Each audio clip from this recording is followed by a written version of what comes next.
Slow English podcast, how to give a presentation in English or English learning. In this episode, I'm going to share some simple but powerful tips that will help you give an English presentation with confidence. We'll walk through how to prepare your content, how to practice the right way, and how to manage your nerves when it really counts.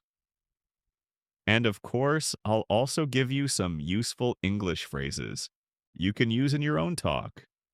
Hello, my friends. Welcome back to Fluent English Journey. I'm Tom. It's that time of year again, the back to school season. Maybe you're starting at a new school, beginning a fresh year at university, or joining an English course. It's an exciting time. But let's be honest, it can also be stressful. One of the biggest challenges for many students is this: giving a presentation in English. You probably know the feeling. You're sitting in class, and then the teacher says, "Next week, you'll give a presentation." And suddenly, your stomach drops. You think, "Oh no, I hate speaking in front of people. My English isn't good enough. Everyone will stare at me. What if I forget my words?" If you've ever felt that way, trust me, you're not alone. Even native speakers feel nervous before presenting. Even professional speakers sometimes feel fear before stepping on stage.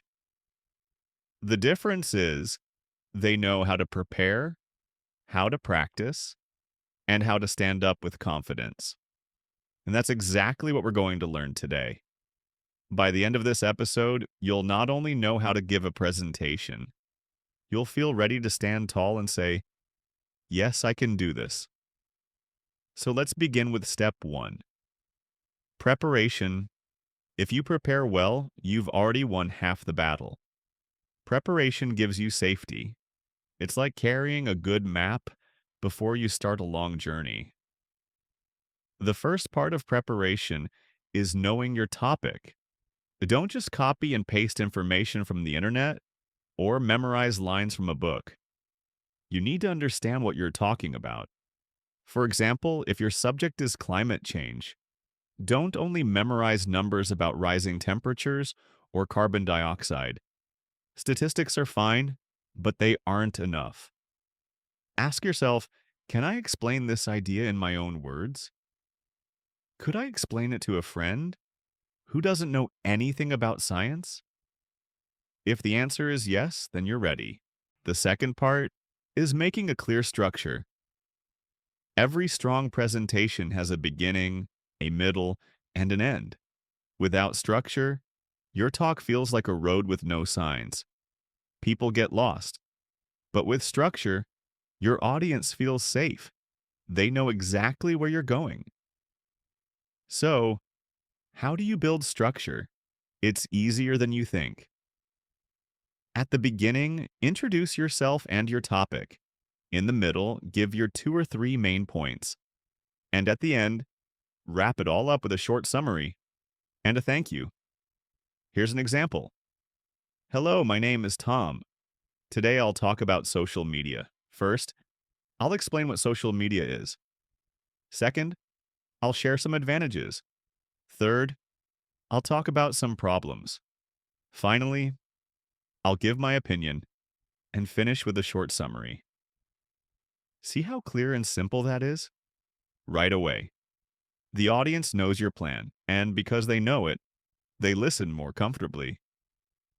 The third part of preparation is making notes, but not full sentences. A lot of students make the mistake of writing their entire presentation, word for word. Then on the big day, they stand there and read from the paper.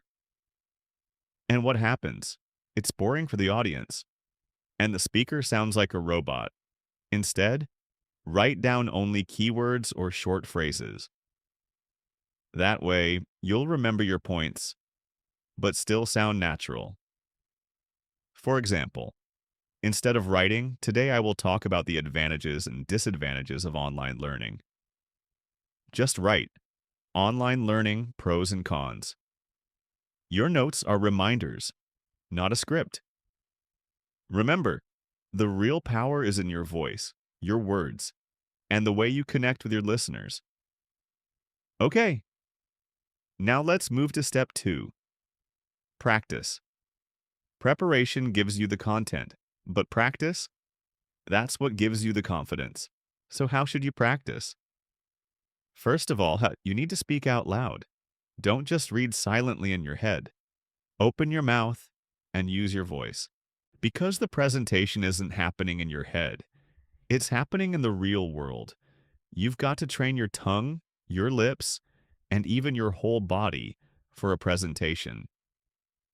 One of the easiest ways to do that is by standing in front of a mirror. Say your presentation out loud and really watch yourself. Look at your face.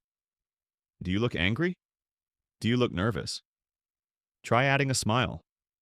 Notice your body too. Are your arms stiff like sticks? Relax them. The mirror never lies. It gives you honest feedback. Another powerful exercise is recording yourself on your phone. Play it back and listen carefully. Are you talking too fast? Too slow? Do you sound clear? This works so well because you become your own teacher. You hear your mistakes, and you get a chance to fix them. The third technique is shadowing. Shadowing means you listen to a strong speaker and then repeat what they say. You can grab a short clip from YouTube or a TED Talk. Play 10 seconds, pause it, and then copy what you just heard. Match their rhythm, copy their tone. This will train your pronunciation and help your English sound more natural. Fourth, try practicing with another person, maybe a friend or a family member. Ask them to listen, and then throw 1 or 2 questions at the end. This prepares you for the real thing, when classmates or teachers ask you something. And here's the truth. You don't need to have every answer. It's perfectly fine to say, "That's a good question. I don't know right now, but I'll check later." The more you practice like this, the more confident you'll feel. Confidence isn't magic, it's practice. Now, let's talk about the big day itself. You walk into the classroom, everybody's looking at you, and the nerves kick in.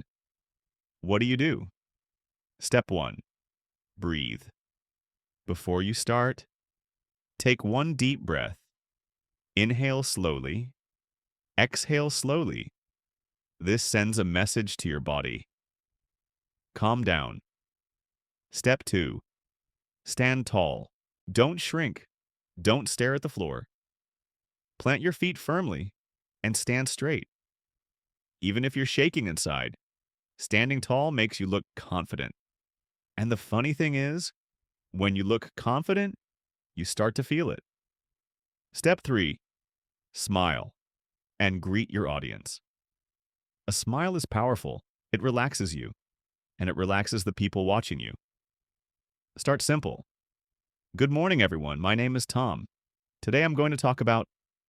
That's enough. Step 4, keep your language simple. Too many students think they need to use big words or complicated grammar to impress the teacher. But honestly, simple English works best. It's easier for you, and it's easier for your listeners.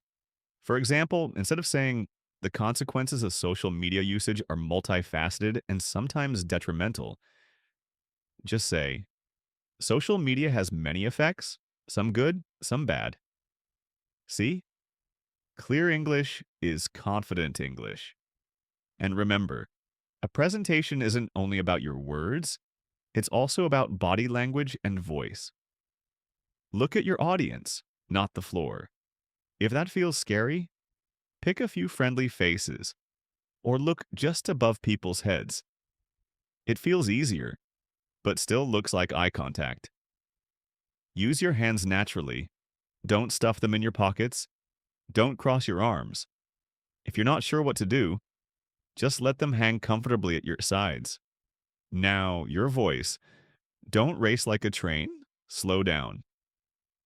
Add pauses. Pauses are powerful. They give the audience time to think, and they give you time to breathe.